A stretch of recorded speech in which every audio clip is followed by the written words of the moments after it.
Hi, this is Mark with your analysis for the week commencing the 24th of November. I usually start with the euro and the pound, but this week I'm going to do something slightly different and start with what I perceive to be the easier trades and work backwards in effect. This is the CAD. Now the CAD is not normally a pair I would recommend to novices, but in recent months, and in fact last year, it was one of my best performing pairs. Very unusual because, as I say, normally it's not the easiest to trade. However, if you look back through previous blog posts, and those of you who've been with us for a while, you will know this is a weekly chart. And on a weekly chart, I have been looking in recent months for longs rather here around this 102.60. This EMA has moved up slightly now, but around this area we were looking for longs, and you had 3 or 4 opportunities then. We then had a losing trade, and then in recent weeks we had 5 or 6 more weeks whereby on weekly trades you had the potential to make decent profits, and you had the potential to make profit on the way back down. You'd have had a loser here, but there was a winner here, loser there. And bearing in mind, because the risk reward ratio was so good on these pairs, you could have gone in at only 20 odd pips for a potential 1 to 5 risk reward ratio was awesome. Now what happened was last month, a month or so ago, price broke and closed through this upper area. And having done that, you know the basics now. Basic simple process of any trading by technical analysis. You look for a breakout, followed by a pullback, followed by a continuation move. So an M2 move here on a weekly chart. Price broke out, cleared the area that we were looking at. Very next candle pulls back down to it, and over a period of a month then goes back up. So you had options to buy here, probably missed there, and last week it did it again. What did it do at the top end? Well, this line I have had in place for months and months and months. It promptly stopped and reversed back up there. You do not have to make Forex analysis overly complicated. What you do is then go down to smaller time frames and look for further clues. And this is the USD CAD here, and hopefully what's screaming at you here is the Bollinger Band on a weekly chart. Look how the Bollinger Band was pointing steeply down. Price spiked it, promptly returned and reversed back down again. So for this pair, for me, on the basis this has worked for months and months, on something like 80% of the time, I will be looking to long from 104.100 and actually place my order at 104.20 because a few times it's not quite got back down there. And I will also be interested to short from 105.50. This is counter trend and it is more risky. And also watch the Bollinger at the weekly market open. If that swings open, then there's a greater chance of it going up, and therefore I will be more wary about shorting here. If it does break on the upside, you once again, it's almost like steps here, isn't it? We've come up, we've had an area of support as resistance, got up a step, then we've had another one. If it breaks and clears here, and this swings open, then I will look for a breakout, followed by a pullback for a continuation move. This is the dollar yen on a weekly chart, and a few weeks ago, months ago, I've been showing you how we were in a triangle and we were waiting for a breakout followed by a pullback. So what happened was 3 weeks ago we had this candle here, and I said in my analysis it was bullish. We were looking then for a pullback. Now I looked for a pullback to 98.65, and I think I said in my write-up 98.75, and the damn thing missed it by a handful of pips. So what do you do then? Well, as it starts to move up, new areas of support and resistance form, and for that I'm going to go now down to a daily chart.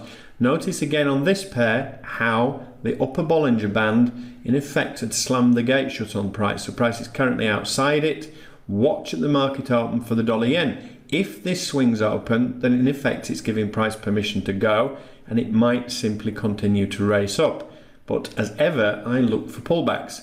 So here, having moved up, well, the next area of interest was 9900, 9912, because we had previous support and resistance, lots of activity going on there, and having broken and closed above there, then the next area, next major line in the sand, of course, was 9900. So last week, even though I wasn't with you, from a weekly chart, you were able to see that you'd had a breakout, M2 break, pullback, continuation move forward, 120 odd pips there. That is still my line in the sand on this pair now.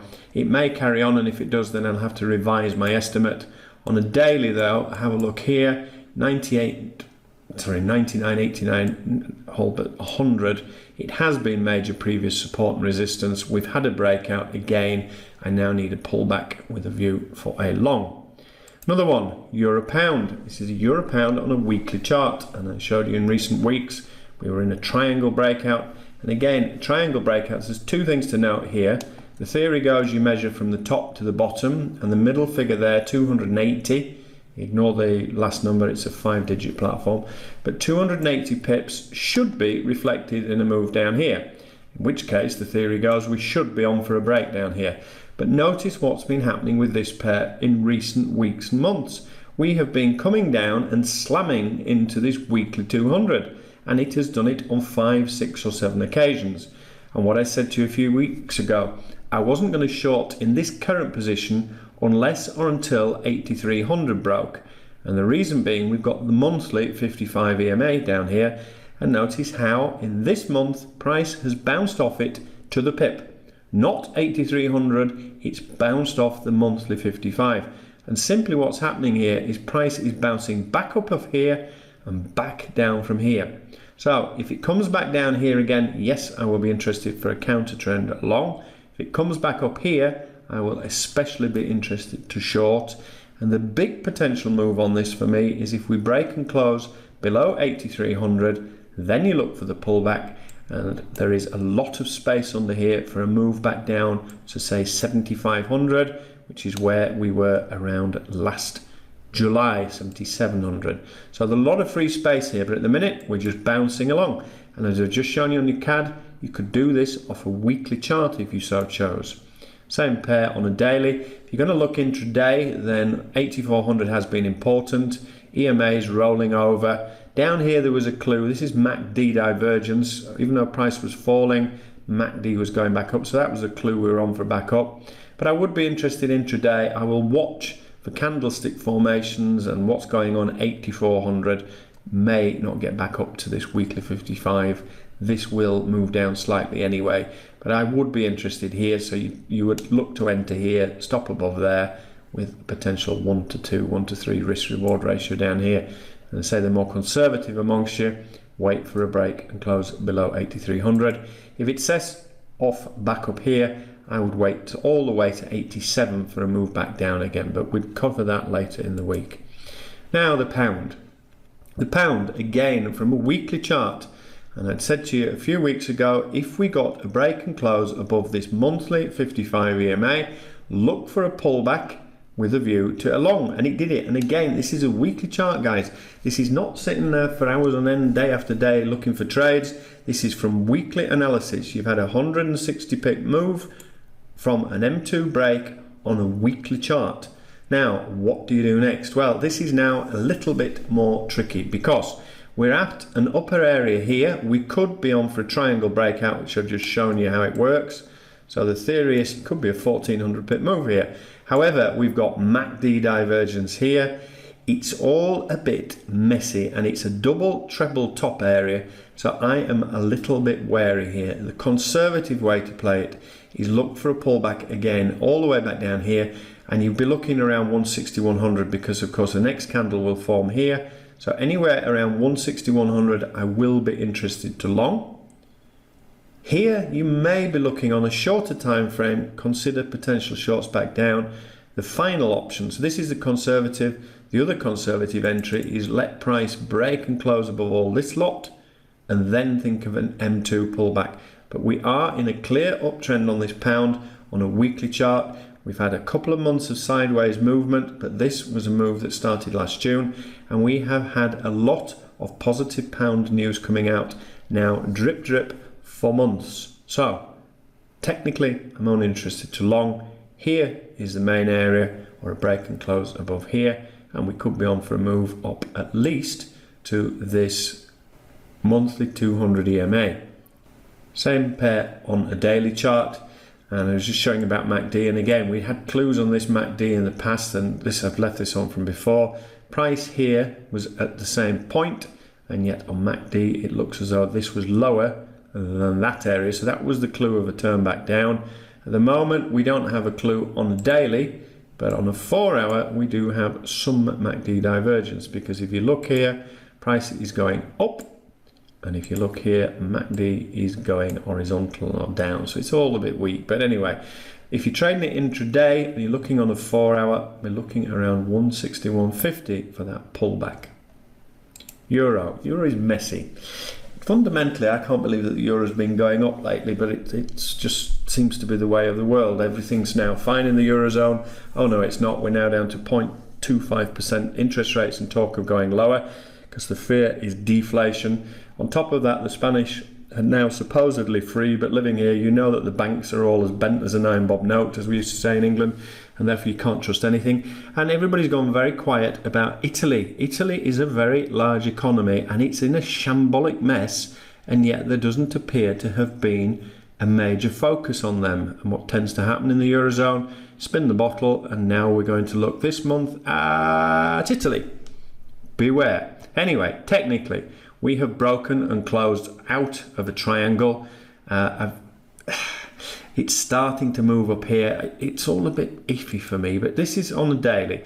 Now, I've left this trend line in place from before on this daily, and I'll show you why in a moment. And the reason I left it in place, if you noticed, after the breakout the other week, we have had this trend line support became resistance, and each time price has bounced to it, it's bounced off it. So we're actually in a little bit of a daily channel here. Now, if we get a breakout here, then we could be on for a decent move. And I would prefer this move to be up rather than down, because if it comes down, you've got the monthly 55, the daily 200 all the way down here.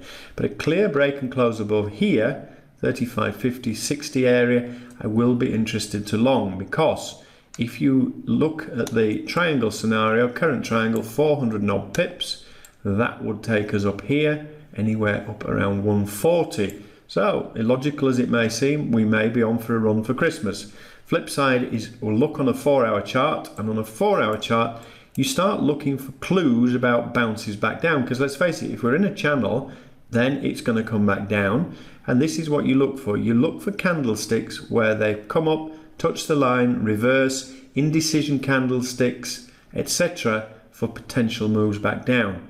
Final option is, if we're in a channel, you wait for price to come back down here, anywhere around 3,400, and obviously it will advance as weeks go by. But a move back down here, you'd then be looking for a swing back up again. So lots of potential, but it is a little bit cloudy. This is the Swissy, and the Swissy, recent weeks, I was looking for a pullback up here. I think it was 9,300 I'd looked at. These EMAs have now moved down again. Price is turning back down. Not got a 5/8 cross yet, but it looks like we could be on for one on a weekly, which suggests we're on for a run back down. 90 has been important in the past, but it then shot through it to 89, I believe it was last time. The conservative entry here is a short around 92.50, so you look for a pullback. Well, intraday you would be looking here at pullback to 91.30, but a more conservative, if you're trading from a weekly, is anywhere around 92.50. The great thing about this will be, if it does get up there, you only need a very, very small stop, which on a weekly chart is awesome, because you'll be risking 40 odd pips here for a potential 250 down here, and possibly 350. So that could be the trade of the month if we get a pullback. Other options then is look at 90 for potential bounces back up, and definitely 89. But as I say, the euro and the Swissy, I'm finding them a little difficult to decipher all the mess at the moment. Aussie dollars, the Aussie dollar on a monthly. Australian politicians and the Bank of Australia are trying to talk this down. They don't want the currency as strong. And last time we came down here, 90 held for a while, 89 was the major line in the sand. And I actually, in my analysis, had suggested a few months back, look for swings back up, and that move went 700-800 pips off a monthly chart, monthly analysis. So we're looking at longer time frames wherever possible. However, this is last week's candle. You rarely get a big candle like this that moves and then just carries on. It's very unusual. So the way I'm going to play this one is I'm going to look and fib last week's candle. I don't do it often, but I do it when we've had a huge move. Conservative entry here is a short at 9400 or just below, because here you've got this daily 55 EMA and it's also 78.6 of last week's candle. However, it may not pull back all the way, and therefore you start to look at areas on the way, a bit like with PA's system. 9300 would be of interest as well. But for me, I prefer a pullback for a short. If you're going to go looking for longs, then as I just said to you, I would zoom out and be thinking about 8900. The Euro Yen on a weekly, and we had a breakout and a move up. You could be looking for a pullback, and a pullback would be anywhere around 13500, because as you know, resistance becomes support. So consider pullbacks to 13500. If you're trading this off a weekly, then you would be looking all the way back down here at 13300, which does seem a long way at the moment. But if we're in a channel, and we have been since March, going up and down, final option is you look for clues for price to pull back and turn back down. If you do go for this kind of trade, then half your stake. It is riskier and potential to lose is greater. Final option is wait for a break and close, say above 137.50, then a pullback, a continuation move. I tend to leave these alone. I don't like buying at extremes. I prefer a pullback, and most of the time you will get a pullback in a move, just like with this. You know, you may have been in a scenario here where you were wanting to buy and it kept going and going and going, but finally it pulled back down again. So technically, theoretically, it should be coming down rather than going up. And the final one is the Aussie Dollar Yen. This is on a daily.